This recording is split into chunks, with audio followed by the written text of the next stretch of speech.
Hello everyone, मैं आज आपके साथ छोले पनीर मसाला रेसिपी शेयर करूंगी और इस रेसिपी को मैं काबली छोले के साथ करके दिखाऊंगी। इस रेसिपी बहुत ही यम्मी एंड मज़ेदार भी है और इस छोले पनीर मसाला की स्वाद गजब का है। तो इस रेसिपी वीडियो को शुरू से एंड तक देखने के बाद आपको पता चल जाएगा कितनी आसान तरीके में मैं इस रेसिपी को आपके करके दिखाऊंगी। और छोले तो आप घर में कभी ना कभी ट्राई किया होगा, बट पनीर के साथ भी इस रेसिपी बहुत ही ज़बरदस्त बनती है। तो छोले पनीर मसाला आपके साथ शेयर करने से पहले एक छोटी सी रिक्वेस्ट है, अगर मेरी रेसिपी आपको पसंद आएगा तो प्लीज़ मेरे चैनल को सब्सक्राइब कीजिए और वीडियो पे एक लाइक कर दीजिए। तो छोले पनीर मसाला को शुरू करती हूँ। तो इस रेसिपी के लिए मैं पहले आपको दिखाऊंगी छोले की क्वांटिटी। तो मैं यहाँ पे 400 ग्राम की करीब काबली छोले को मैंने होल नाइट तक भिगो के रखा था और भिगो के रखा पानी को मैंने हटा दूंगी। तो उस पानी को मैंने हटा दिया है। अब इसको बॉईल करने के लिए प्रेशर कुकर पे डाल रही हूँ और इसको प्रेशर कुकर पे देने के साथ साथ मैंने पानी भी इस्तेमाल कर रही हूँ ज़रूरती अनुसार। तो देख लीजिए छोले की क्वांटिटी 400 ग्राम है।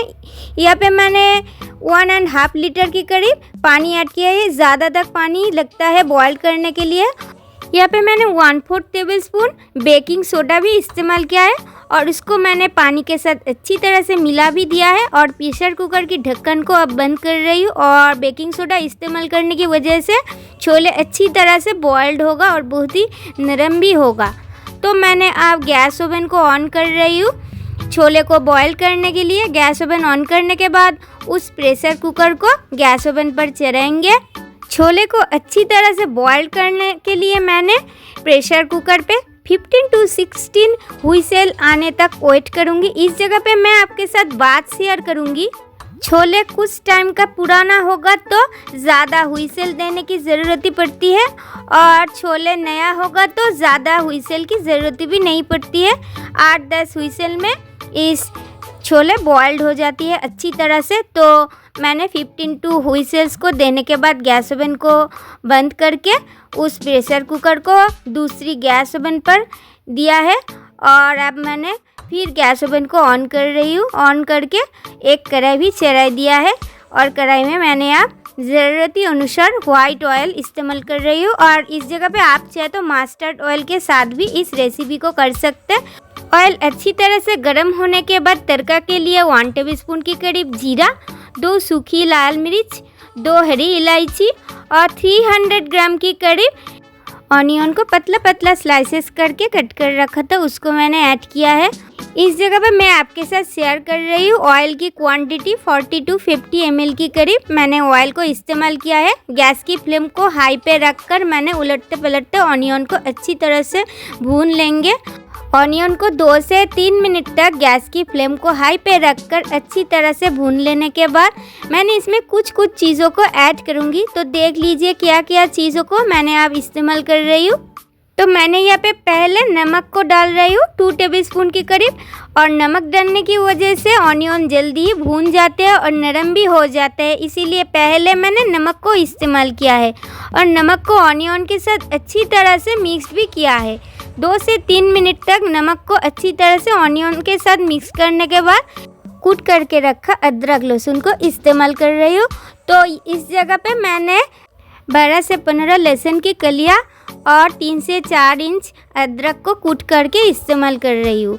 और इसको मैंने अब अच्छी तरह से भून लेंगे 3 से 4 मिनट तक, क्योंकि अदरक लहसुन की एक कच्चा पान है वो चला नहीं जाएगा तो रेसिपी की स्वाद अच्छा नहीं आएगा।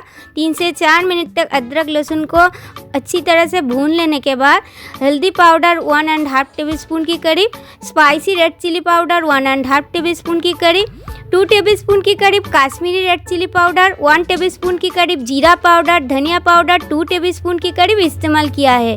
आज मैंने इस रेसिपी पे कोई भी हरी मिर्च इस्तेमाल नहीं कर रही हूँ और काली मिर्च भी इस्तेमाल नहीं कर रही हूँ। आप चाहे तो उस दोनों चीज़ों को भी इस्तेमाल कर सकते अगर आपको ज़्यादा तीखापन पसंद होगा तो।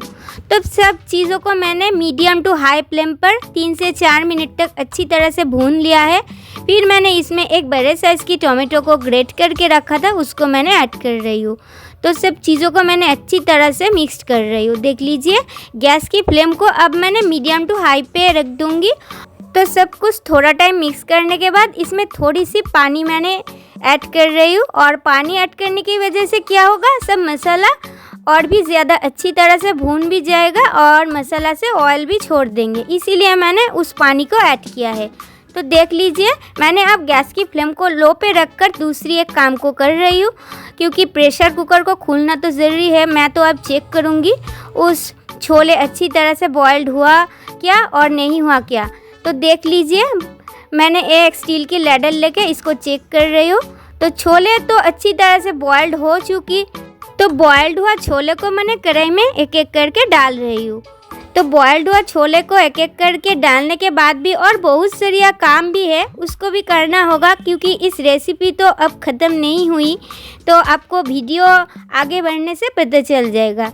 और प्रेशर कुकर को धोकर मैंने अब थोड़ी सी पानी भी ऐड कर रही हूँ, क्योंकि प्रेशर कुकर पे बहुत सारिया उस छोले रह गई है, इसीलिए। और मैंने ग्रेवी के लिए और थोड़ी सी पानी भी इसमें ऐड करूँगी। तो देख लीजिए, मैंने थोड़ा सा और पानी ऐड कर रही हूँ, और इसको मैंने अब कढ़ाई में अच्छी तरह से मिक्स भी कर दूँगी। इसको अच्छी तरह से मिक्स करने के बाद और जो काम बाकी रह गया इस रेसिपी की, उसको मैं करूँगी।